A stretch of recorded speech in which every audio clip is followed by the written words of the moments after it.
Hello and happy Halloween. Welcome to a special STEAM episode of Child's Play by Early Years Resources, the podcast dedicated to exploring innovative approaches in education. Join us and our expert guests who share ideas, strategies and valuable insights to support the curriculum and help meet the needs of all EYFS and primary school children.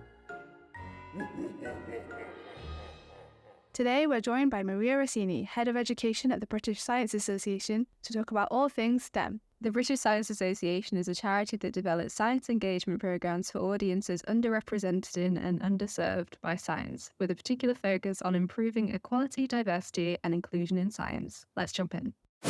Welcome to the podcast, Maria. It's really exciting to have you here today. Could you tell us a bit about yourself and your role at the British Science Association? Hi, Tahira. I'm Maria Rossini and I'm the Head of Education at the British Science Association. So British Science Association is a charity and we're all about making science as inclusive and relevant and connected to society as possible and to people's lives. So we run things like British Science Week and also an award scheme for young people from early years all the way up to sort of 18, 19-year-olds. So we love the British Science Week. We get involved with it pretty much every year. Like last year, I think we did a lot of slime projects, a lot of like sensory things. That was really fun. We love it every single year. Yeah. What inspired your interest in science? Yeah, good question. So I think, and I'll probably talk about it a bit more later, I think all children are inherently scientists. So I don't think, as I look back, I don't think I was inspired by any one particular thing. I think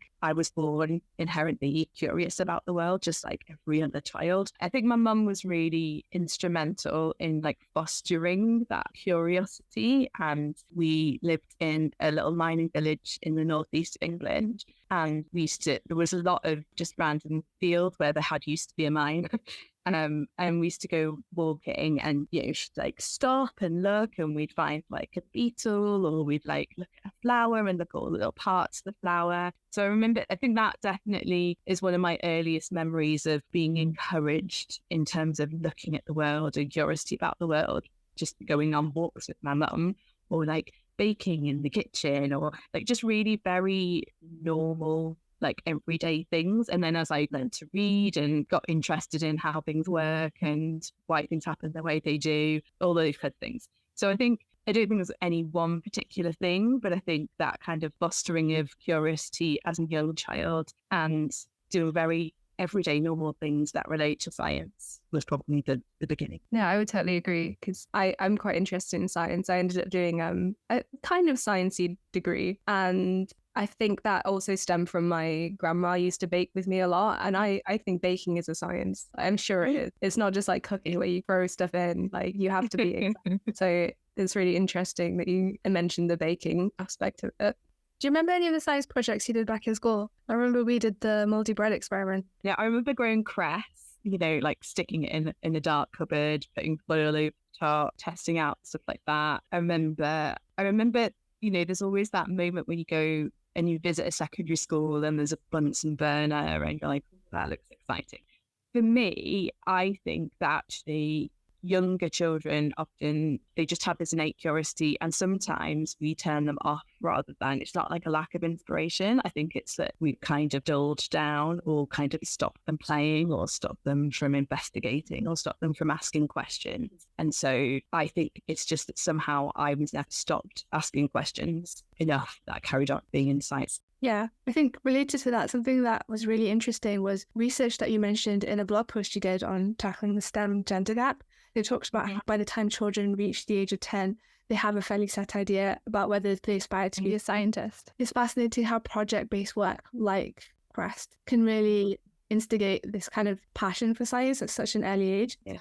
In what ways do you think practitioners could support this kind of interest in learning about the world around them? Yeah, so you're right that actually, we don't know all the reasons behind, so that research just shows that young people's attitudes towards whether science is for them doesn't seem to shift massively after the age of 10. And so it just shows that actually there's some kind of deep-rooted identity stuff going on. It's like whether somebody feels like science is something for people like that, right? They might think it's fun. They might think it's important. They might even think their parents think it's important and that scientists do valuable work, but can they envisage themselves as a scientist? Is this something that people like them from their background or their culture, their family kind of set up do? And so I think the big key with doing this kind of project work is that you're giving the child the role of the scientist or engineer. Like you're saying you are the scientist, and then they go through doing a project. So whether that's investigating what would be the best material to make an umbrella out of, or doing like a big long project when they're like 18 and getting actually published in a scientific journal, you are giving them the role of the scientist and they're seeing it through. They're having their own ideas. And at the very end, they get rewarded with a certificate through the CREST Award scheme that says, you are a scientist, you've done this, you've achieved. And so like if you have some kind of doubt about your abilities, but also your identity, it's just really confirming that sense of like scientific identity, I think, to value and to celebrate young people for the scientists that they are. I use this example. So my 5-year-old, she finished her stage 2 swimming badge and she was terrified of going into stage 3. She was like, Mummy, what if it's too deep? What if I can't do it? What if? And I was like, no, look, your stage 2 teacher says you've passed. Look, you've got your certificate, you've got your badge, you can swim, you can do this. And I think there's something really valuable in kind of recognizing how far someone got. And for children, that kind of certificate and badge means a lot. And it means that they're like, yeah, I'm a little scientist. And then they take that home and maybe their parents talk about them in a different way. They're like, oh, that's Sophie, she's our scientist. And it kind of helps develop. So I think recognizing that young kids are scientists, they inherently ask questions about the world. They are curious. They want to find things out. They're wired that way, that as human beings, we want to know about the world. And then not damping down that sense of curiosity, allowing them to ask questions, allowing them to kind of go a bit off piste, allowing them to fail, allowing them to make mistakes. All of these things are part of what science is all about. So as practitioners, I think it can be quite difficult. It can be quite difficult in the context of potentially having a checklist of things that you're trying to get through in any day or any week. Once it gets down into like areas of curriculum and stuff like that, people are trying to tick off a lot in their life and in their classroom. But I think early years is a space where there is actually a forum for allowing children to do that play and that creativity. I think as you go through primary education, that space gets smaller and smaller for doing investigation and for creative play. So firstly is just recognizing that they are scientists. Secondly is making space for it in the day and setting up activities that allow them to explore and to be curious. And thirdly, it's make use of resources that are out there. So we do have, like you mentioned, British Science Week. So we have an early years tack every year. You don't have to do it in that week in March. You can do it at any point in the year. There are loads of early years activities that you can use. And we also have the CREST Star Awards. So that's the lowest level of CREST Awards. All of those resources are free. So whilst it costs to get a certificate and a badge because they're physical items that have to be sent out, it's £1 per student for those, you can use those resources for free. So make use of the things that are around to make that easier for yourselves. You mentioned the CREST Awards, just to dive in a bit deeper with that, just for our listeners who might not be aware. So the CREST Awards provide practitioners with simple and adaptable activities which are aligned to the national curriculum. And you mentioned the star levels, which you said is the lowest one. Yeah. And there's a superstar level as well. And they're meant to be easy to run and then low cost as well. And then, like you say, children gain an award by completing 8 challenges. So it offers children the opportunity to learn through these hands-on challenges that focus on their everyday life. So what kind of challenges are there? What kind of activities are involved in the CREST Awards? Yeah, so like you say, to get the award at either star level or superstar level, you need to complete 8 of the challenges, and we've got a bunch of challenges to choose from. So it's not like we only have 8 up on our website. You can choose which ones are going to work for you and your classroom and the children that you're working with. So there are lots from every area of STEM, really. And they link in, they're very cross-curricular. So they link in with like multiple areas of the curriculum, not just around science. Some of the ones that I was thinking of today, just because of the time of year. So at this time of year when it's getting a bit darker, so There's one around, it's called Be Seen, Be Safe. So it's looking at the reflective properties of materials, thinking about how,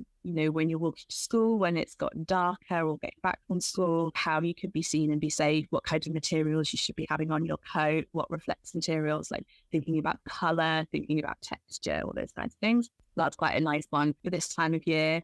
There's one called Sniffly Sneezes, very apt. I don't know about you, but the back to school bugs have been raging in my household and the school. And it was developed pre-COVID because obviously, this time of year is also the cold and flu season, but I feel like it's even more relevant to the lives of young people and everyone in schools at the moment. So Sniffly Sneezes, thinking about tissues and making sure that you use the right thing to mop up your sneeze. We've got other ones, like I said, making an umbrella. So again, bit wet and windy out, what's the best material for making an umbrella. We've got ones where you go out and explore in your outdoor space, wherever that might be. So kind of rainbow collectors, kind of looking for things of different colours in the outdoor space. Another one which is around looking at essentially like an early years version of quadrats, where you're kind of marking out like a space and what's underneath that space, what people or at least can you find. So yeah, we've got lots and lots of different things about rolling cans. Can you tell what's in the can by the way it rolls? Find out, it was beans or cat food or whatever, whatever's in the can. So yeah, loads and loads of things. The main thing is that whilst it's, it's easy to set up and it's kind of in one sense quite simple, the children themselves are being the investigators, they're being the scientists, they're doing the finding out. And they can take it in different directions. So they can come up with ideas, like, oh, how could we make a slope to roll the can down? How could we decide what's in the can without opening the can? Like getting them to come up with their own ideas. And it's structured enough that it's possible to do. And it's not so kind of open-ended that you feel lost. But it does give the young person room for curiosity, room for questions. That's really interesting. I was thinking about, so when I was at uni, my fairly scientific degree was museum conservation. And so we led like a child's day in the Palace Green Library in Durham. And we had a day called the Junior Conservator Day, where we gave them all like a map to follow around the room. And then they followed like, oh, what's this material? How can we clean this pot? Look at all the tests in museums, that kind of thing. And it's a similar thing where we like gave them a reward at the end. And we were like, you're a conservator now. You can work in a museum. Museums are cool. Yeah. And I think the key is always that it relates to their own life, so the kinds of topics are very much, like stuff around mud. Every young child can relate to mud, or making shakers and music at musical instruments, or like I've said, how do you stay safe when you're walking around at night and it's gotten dark? So it's very much relating it to very, very normal everyday situations and giving them the control to come up with ideas. Yeah, and what's great is that they're very low cost. So the Be Safe, Be Seen activity, that's in the start on a shoestring pack, which has other activities that use everyday materials, and they're all in one place. And on that one, I think one of the extra things that children can do after they finish is design a warning poster to help children to be safe at night. So cost isn't an issue here, but in general, what other barriers do you think educators face when bringing STEAM into their setting? I think there are a bunch of barriers. So if we talk to teachers at any educational stage, so the biggest barrier to a teacher doing anything is always going to be time. I feel, I taught, and I know you work long hours, long days, and you've got a lot to get through. And so anything that you feel like is extra, gosh, that's going to be extra time. And then second is around resource. So I think there's a perception that science activities take more time and are expensive. And so what we tried to do with Star and Superstar is to try and minimize the time requirement. So we have planned it. You don't have to do planning. We've provided like an organizer card. So you've got that in your hand. You don't have to do background research to the same kind of level you might have to. And you've got the student card. Now, obviously, if you're working with really, really young children who can't read, and we're actually on the verge of putting out some stuff for themed early years resource around space. And we've really taken into account those younger age groups who who can't read. And so we've kind of adapted some of the approaches so that you can kind of put a PowerPoint up with some images, and we developed those with the Ogden Trust, and they're due to be launched later on this term. But even with the current ones, you know, you've got your student cards, there's images, and it's quite easy to kind of set the kids away on their activity. And like you say, we've really tried to use materials that you would find at home or in the classroom. We are at the very beginning stages, because even then I know that even when it's like cheap, low cost, easily accessible materials, I know there's that like little barrier in the head of any teacher who's like, oh, I'm going to have to find those, you know, those marbles, or like I'm going to have to nip to the shop on my way home. So we are trialing at the moment some kit boxes, which are funded projects, and which we'd really love to make more widely available. And we're about to develop a star version of that for the early years, which literally have kind of all of those things like in one place. So you kind of like pull out a drawer and you've got like everything for that one activity in one drawer in one place. And so you haven't had to go searching around school to find who took the marbles. So yeah, like I think that the basic offer that we have for Crest, Star and Superstar is already pretty accessible because of the work that we've put in to make it that way and to use those low-cost materials. But yeah, we are all the time thinking, how can we reduce those barriers? How can we do things that make it even easier in the context of a very busy and pressured life that all teachers need to kind of break down some of those barriers? I'm keen to try out some of these activities myself, actually, kind of test them out. One of my favourite experiments that we've done ourselves here is the pencils through a sandwich bag full of water. I trust the science. Yeah. Have you ever done, you know, there's a version of that that's not part of our Star or Superstar. Have you ever done a skewer through a balloon? No. Just the same kind of principle in that, like the tension, you know, and when you blow up a balloon, you've got like the knot end and you've got the opposite end to the knot. And those areas have thicker bits of balloon. So the balloon at the edges is under more tension because that's where it's pushed out at the side. But the bit by the knot and the opposite bit, that's under a lot less tension. So if you get a wooden skewer and you put it in through where the knot is and then out the opposite end where it's also a bit thicker, it won't pop. That's a really nice one for like British Science Week. Yeah, we'll have to try that one. Or just for a party, look at this trick I can do. So speaking of, you brought it up, speaking of British Science Week, we've heard it'll be an extra special one next year. It marks the 30th anniversary of the very first British Science Week back in 1994. So for people who are listening who don't know, British Science Week is a 10-day celebration of science, technology, engineering and maths. Are you doing anything special for the 30th anniversary? Yeah, so British Science Week always happens in March. So March 2024, which is the next British Science Week, it starts on the 8th, and so it's the 8th to the 17th of March. And it's always like actually slightly more than a week because we include both weekends, if that makes sense. Theme is time. So I think it was really interesting because we're celebrating a birthday. And so we've been around for 30 years and the theme is time. And I think it's a really, really interesting theme because I don't think people always think of time and science. Like, whilst obviously, you know, Einstein's theory of relativity, time is very, very clear. But like so many areas of science involve time, whether that's you're observing something over time or whether you're measuring how quickly something happens. You can think about the kinds of scientific discoveries that happened over a period of time. And I really like that has a lot of potential, really. We just released some sneak peek kinds of taster packs for the activity. So like I said, for quite a few years, not through the whole 30 years, but the last 5 or 6 years, we have had an early years activity pack and a primary one, secondary one. So those taste packs are all out.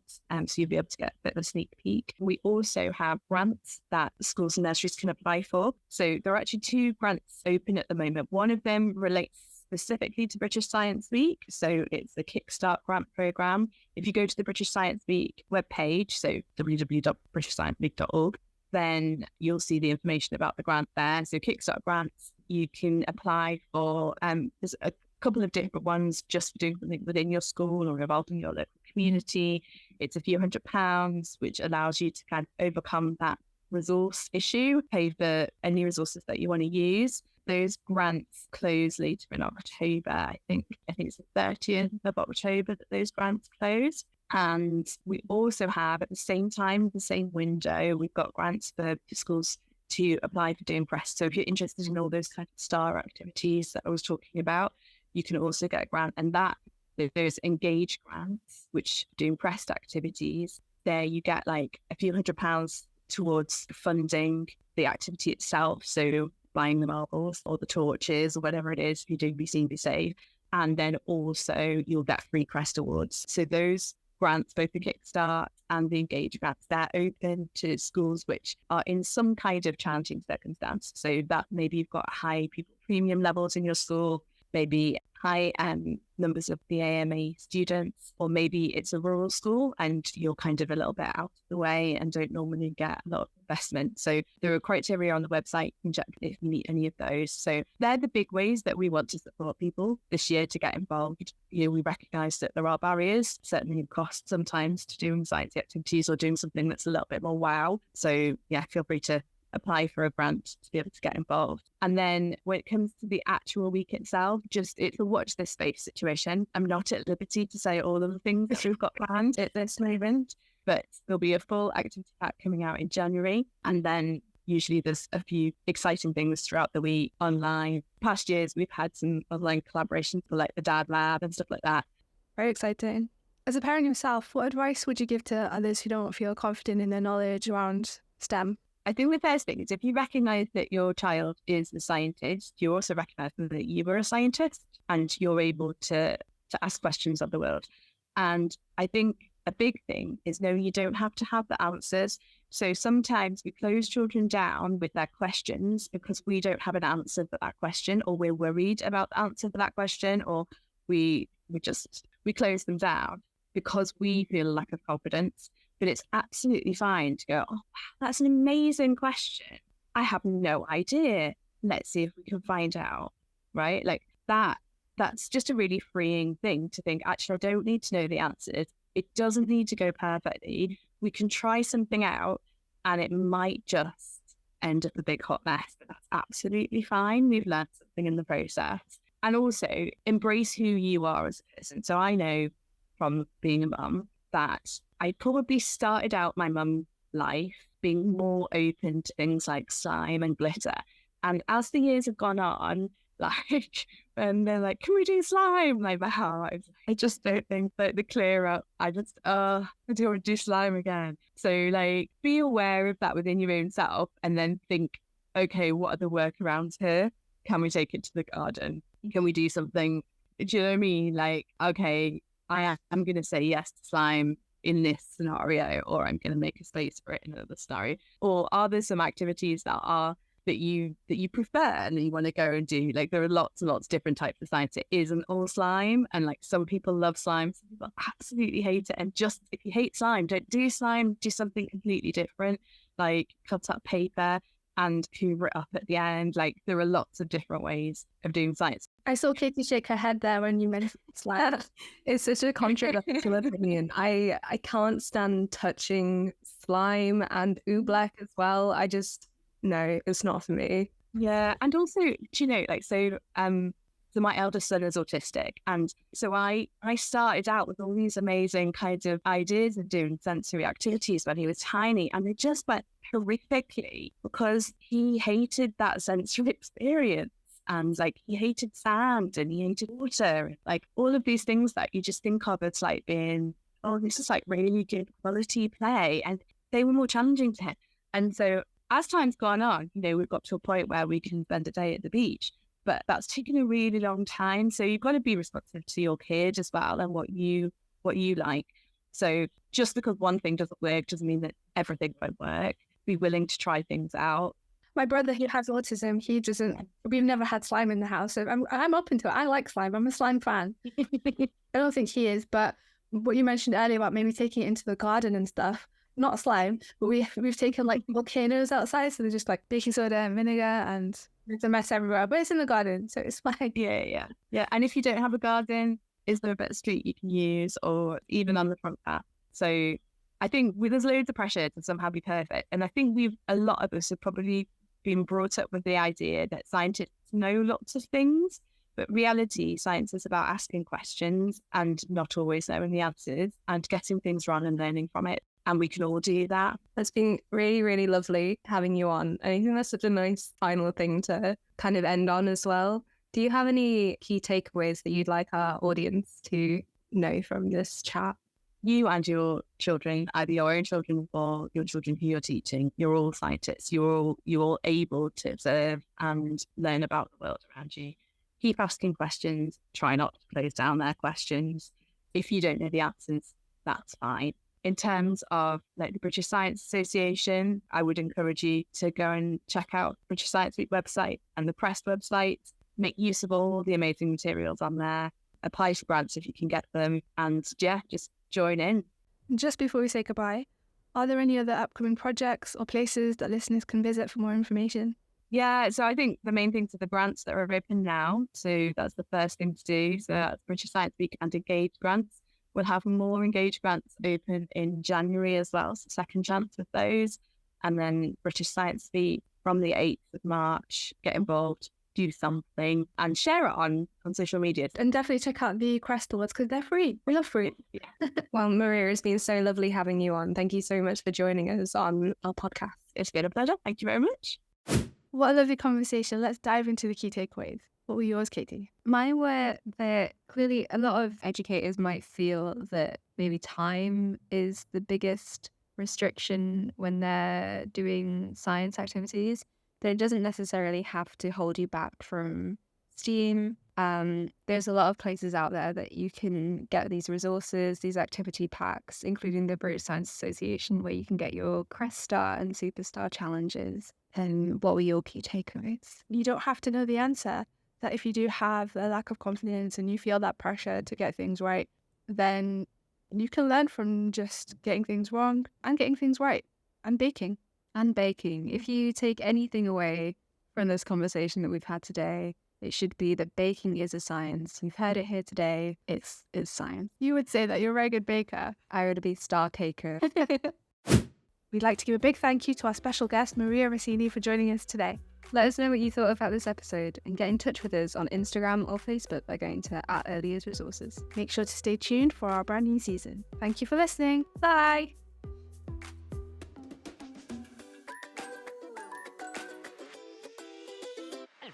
You